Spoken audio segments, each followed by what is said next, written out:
What Andrew Robb, the Coalition Shadow Foreign Affairs Minister, has been saying all along is don't go about it in this way. Pursue it through the International Whaling Commission. And lo and behold, Kevin Rudd has finally woken up to this fact and as recently as today said, well, we actually think now that it ought to be pursued through the International Whaling Commission. As well as the emotions that surround this subject, which we all understand, we have to get the right approach. We have to get a solution that will work.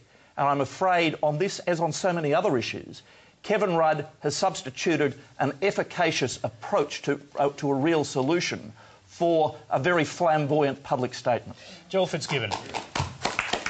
Well, it's very true, George, that Kevin Rudd's approach is somewhat different than John Howard's approach. And John Howard's approach was to do nothing. John Howard's approach was to pursue the matter through the... Not true, John. No. Not true. John Howard's approach was to pursue the matter through the International Whaling Commission, which we did. And George, lo and behold, today, all of a sudden, Kevin Rudd announces, contrary to what he's been saying for 6 months, we think we ought to pursue this through the International Whaling Commission. All right, George, the punters usually get it pretty right, and they know instinctively two things.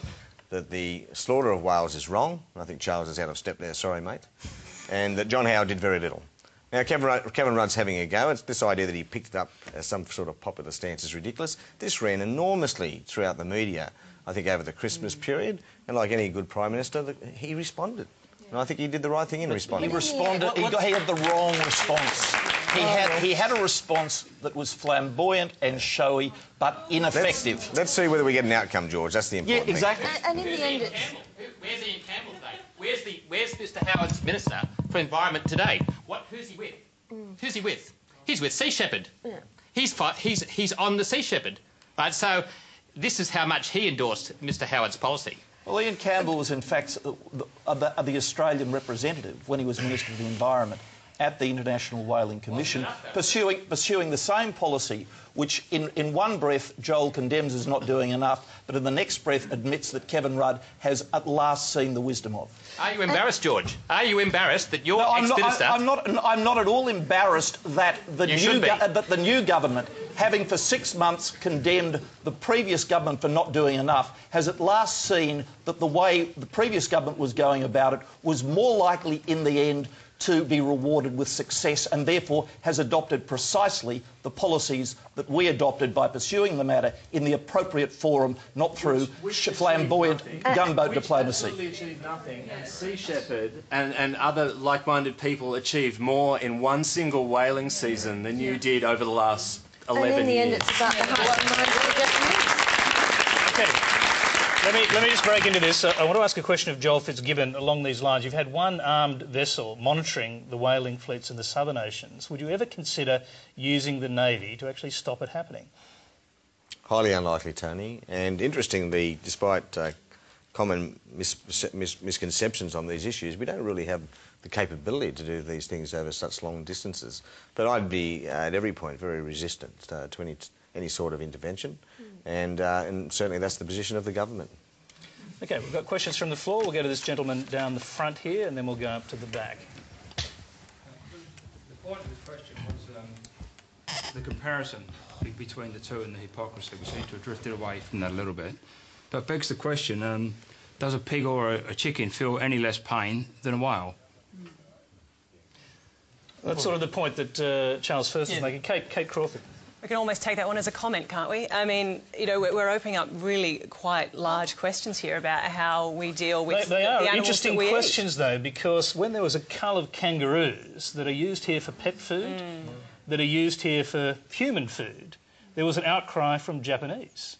That's and right. many other people around the world. And from the Europeans. Is there a fundamental difference between the two? That's the sort of question we're getting here. And not just to mention that there was a European outcry. In fact, in Canberra, people ran around to actually try and free the kangaroos from that particular incident. So, I mean, obviously, these are extraordinarily difficult issues, but we're getting to the heart of animal ethics here.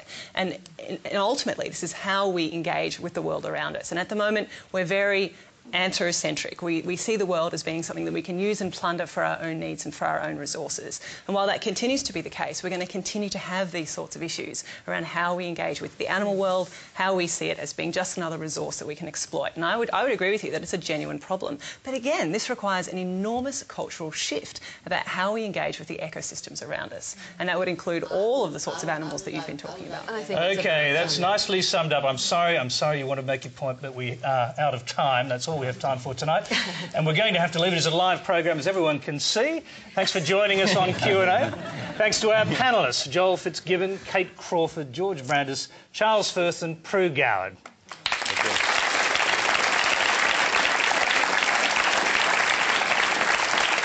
And we'll be back next week on ABC One with a fresh panel of politicians and commentators, including one of the government's rising stars, the Assistant Treasurer Chris Bowen, the opposition's urbane and sharp-witted Justice spokesman Christopher Pyne, and a battle of two Chris's, that obviously is. Thanks for watching, and thanks to our audience for taking it up to our panel. We'll close tonight with a video mashup sent to us by Kevin 11, that's a pseudonym I'm sure, from Mount Barker in Western Australia. It's his take on what a Brendan Nelson for PM 2011 might look like.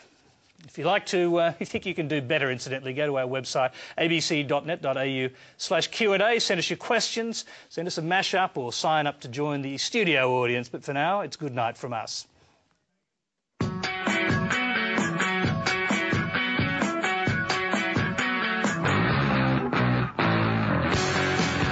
Somebody new and somebody good. Because he's fresh and Australia needs a new change.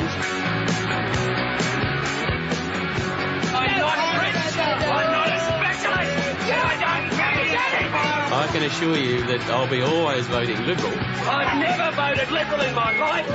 I mean, you know who the candidate will be I'll be voting for, don't you? Not only Iraq, but the entire region is an important supplier of energy, oil in particular, to the rest of the world. Think, well, what would happen if there were a premature withdrawal from Iraq?